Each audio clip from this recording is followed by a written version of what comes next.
I'm having my son look it up. Yeah. Anyway, the other vibe I got, which was when I had the opportunity to give thanks to Chaz for everything he had given me, from his heart and soul and laughter and friendship for these years. He was a blessing. He was a blessing to all of us, but as a golf, all of our foursomes and all of our opportunities we had to know him, he was a blessing. He was just always gave and made us laugh.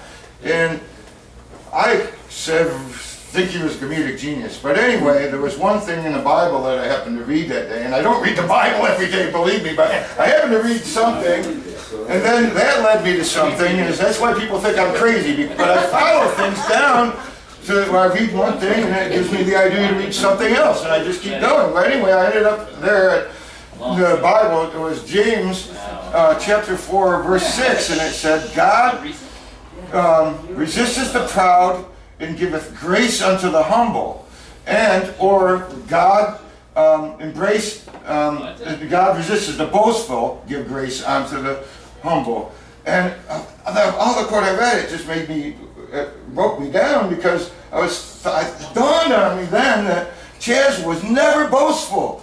Of all the things he could brag about, or everything, he just wasn't a boastful person. It wasn't in his nature. His nature was to give love to us and make us laugh and bring joy to our lives. I never met any other guy like that in my life. Anyway, and then when I found out that he was sick, I found out there was a miscommunication there, which was Lazarus-like, because somebody told me he had died, and then I wrote another friend saying, God, I wish I had a chance to say goodbye. Then I read my email again, and it says, he's alive, you can go see him. So I got in my car, and then another friend says, well, I wish he had told me. And I was like, I didn't have time to tell anybody. I had to get here before he died so I could thank him.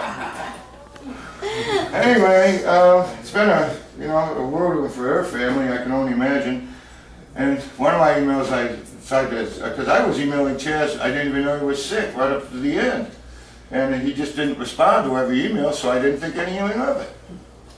But I can only imagine how difficult it must have been on him to be 10 years under pain and agony, and to have the light pulled away from him and given to him. Because I saw him at different stages even.